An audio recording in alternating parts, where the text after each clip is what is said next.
I'm Kim Hill, and I'm talking with Matt McCauley.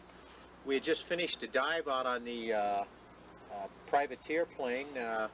What was the initials of the plane? Oh, it's the Consolidated PB4Y-2 privateer.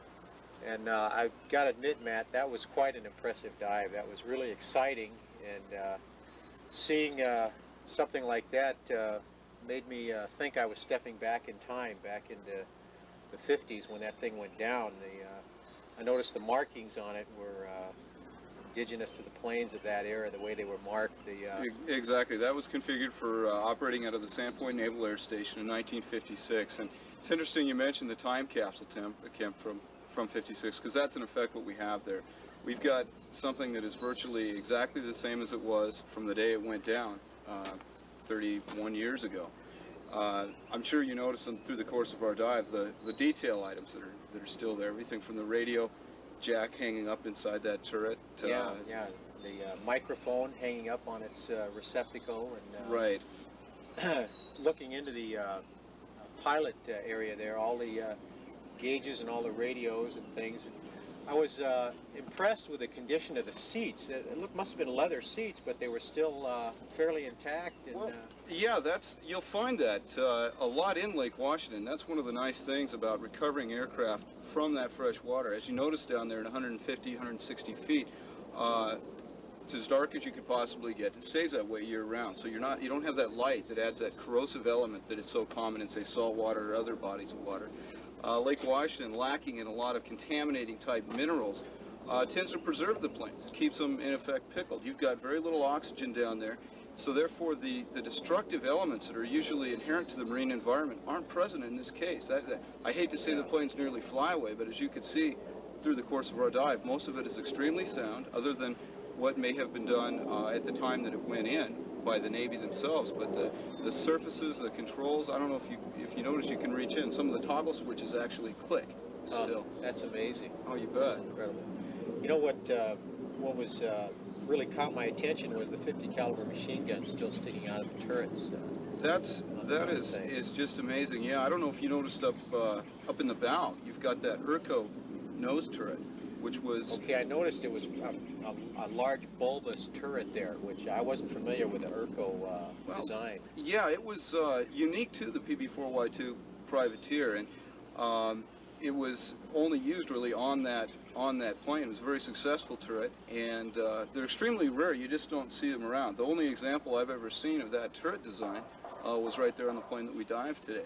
Now that's, how did the pilot or the gunner operate the turret? Well, it was hydraulic. He had a combination of pedals as well as a yoke type assembly with triggers on it. And he could, at will, maneuver the turret around, to fire at the target that was coming at the plane. Now he had two 50 caliber machine guns mounted in parallel with each other, and swinging the turret would bring both guns to bear on the target. Exactly. Now, one thing that we didn't get down to it, but you say that there's some waist guns or some blister-mounted weapons too, or? Right, that's another real interesting fact about the PB4Y-2, which is in itself a very interesting variant of the very successful B-24. It has two side blister turrets that are teardrop shaped. The only other time you will find those turrets is on the Consolidated PBY Catalina flying boat, and we didn't get a chance to pop down on those in the course of this dive. Of course, with only 15 minutes, it's hard to see all the detail on a plane in this great shape. But those are there, and they could go on a vertical from side to side, and then be rotated around up and down also. And those are all still intact, as well as the tail turret, which we also looked at. Yeah. Now I noticed that when we first dropped down, we were at the stern of the plane. And in fact, we ran into the stabilizer first when we approached it. And I didn't realize that the size of the plane, that darn rear tail was quite high off the bottom. It's colossal, and that's, looking at it from the salvage point of view, as I have since, we first located it back in '83, the fact that plane, and I'm sure you noticed this yourself, is sticking so far out of the mud. That's a very nice fact, because we'll be able to, to get it slung and lifted in relatively damage-free condition. Now it's sitting. Now the landing gear is down. Yes, it on is. the plane, and it's sitting on the landing gear. That would That's what's keeping it up off the bottom. Exactly, and in addition to the fact that we luckily have a rather hard bottom out there as opposed to the typically muddy, silty bottom you'll find in most of the rest of the lake. So as you were able to see yourself, you know, the dredging and digging isn't really going to be too big a factor. It'll be more slinging and lifting. Now I noticed another thing that impressed me was the condition of the skin for something that's been in the water for 30-some years. I didn't detect that much corrosion on the skin itself. It really wasn't. There are traces of some oxidation where two different types of metal come in contact with each other, but those are the exception rather than the rule. As you can see, most of it, you feel like you're walking around in a museum, in effect, you know, looking at a rather preserved specimen. I definitely would like to make some more dives with the video and penetrate the craft and film some of the objects in the plane before it comes up. I think that would be really interesting to see the objects in there undisturbed for so many years. And, I agree, because it's still, again, as you mentioned earlier, chock full of not only the stock military issue equipment that was on board when it went down, but all the personal crew items are still there too. You know, we'll have parachutes in there and kits, any of the personal items. Yeah, the first aid kits. Yes, exactly. All that will still be there undisturbed. You know, I wouldn't be too surprised if we were to find a chicken dinner in the galley stove. Well, talking about the interior items there and things, how many levels are in that plane? Is there two levels in that plane? Two actual decks? Well, there are several different levels and several different elevations. You have the dorsal gunner's level as well as the flight deck level, which would be about the highest. You've got the main deck level down below where most of the crew and stowage and radio gear, things of that nature go.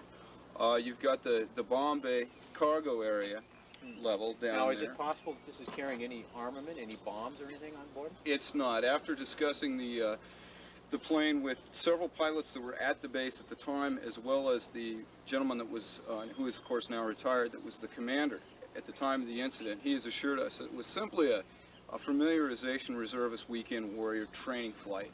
They didn't even have too much fuel on board, and there was absolutely no ordnance of any type. No ammunition for the guns and no bombs. Now, how did the plane actually go down as far as your investigation of the incident? What transpired there when the plane left Sandpoint Naval Air Station? Right. It left the runway in a southerly direction, and the reason the plane went into the lake is not quite clear, but after takeoff it didn't really gain altitude and speed the way it should have, and went off into the lake, which the crew members later described as being not unakin to just a rather turbulent normal landing. It set down very gracefully and very softly there on the lake. Needless to say, all the crew members were able to evacuate the plane unharmed. The plane then sat on the surface for a short while, because a plane that large is going to take a little bit to sink. Yeah, right.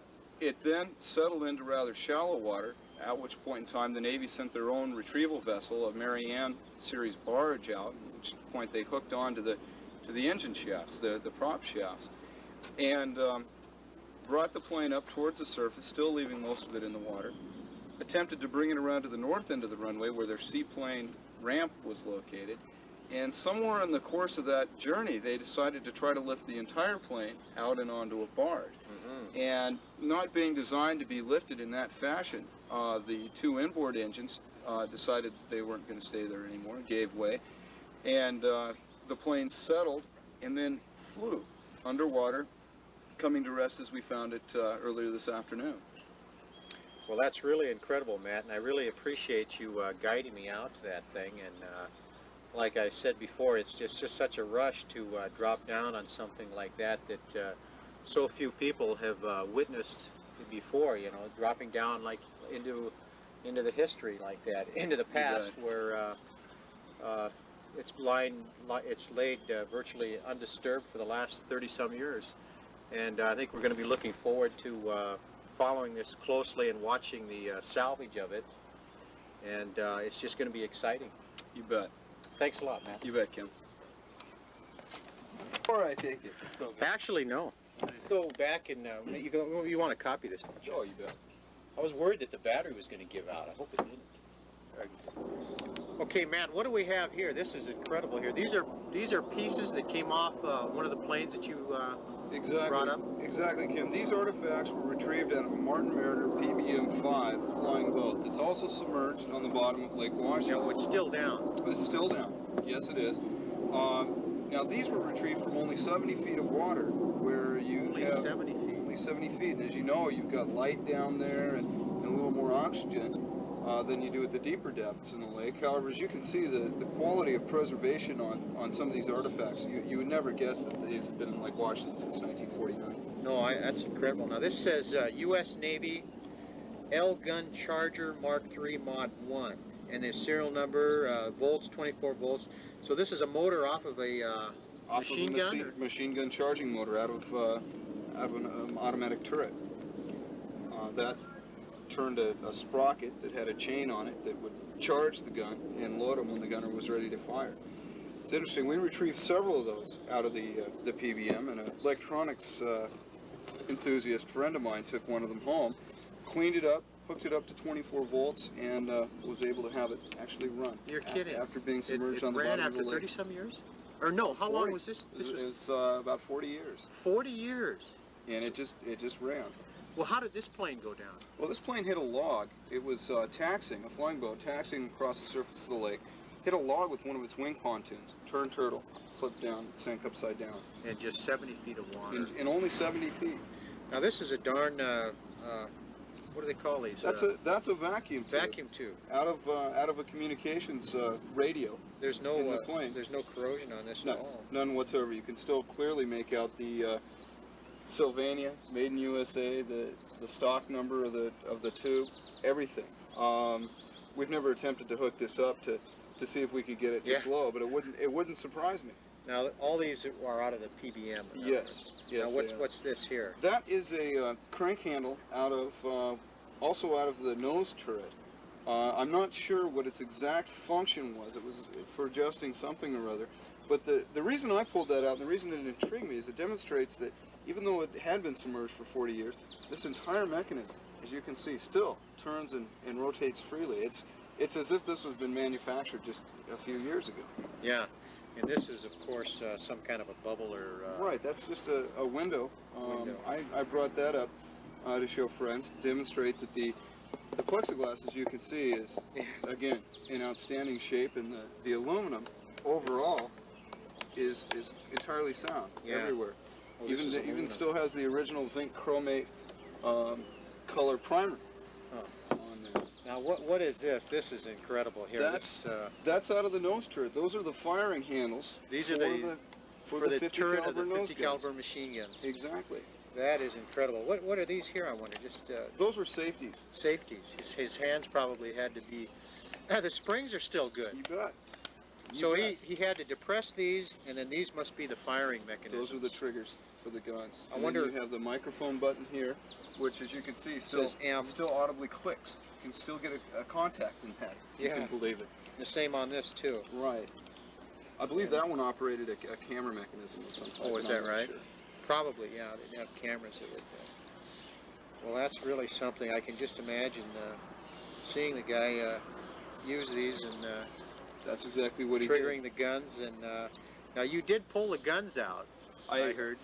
Right. The guns were pulled out of the plane. Of just the bow turret. Out of the nose turret. As far as you know, the stern ones are still there. Yeah, they are. The 250s that I removed from the nose turret are currently on display at the Museum of Flight here in Seattle. Are they? Right. We pulled them out more or less for the challenge and to demonstrate, again, how good a shape these things are, and they're suitable museum pieces straight up off the bottom of the lake. Huh. Now what is this here? That's illuminated gun sight, also out of the nose turret. It says right there on it. You can still make it out in the use 24-volt lamp. Numbers on it. Switch, dimmer switch, day, night. Exactly, and right there you've got the Navy stamp on it, complete with the serial number. The whole deal, completely legible still. And this came out of a plane, sunken? That also, I know it looks like it was, again, just manufactured yesterday, but that's a ammunition feeder that went from the main ammunition box into the side of the 50 caliber machine gun in the nose. There's several of those. and it was flexible so that it could be maneuvered around Just as to the gun accommodate swiveled. exactly, and as you can see, that all that is still Well, you still know, this completely workable. Made by Howard Hughes Aircraft Corporation. Howard too. Hughes Aircraft Corporation. The Hughes Aircraft Corporation. Armament Division, it says here. Yeah, Hughes Aircraft, Hollywood, California. Yeah. Well, you know, this it really intrigues me, and I am really fascinated what else may lie on the bottom of the lake there. No one really knows.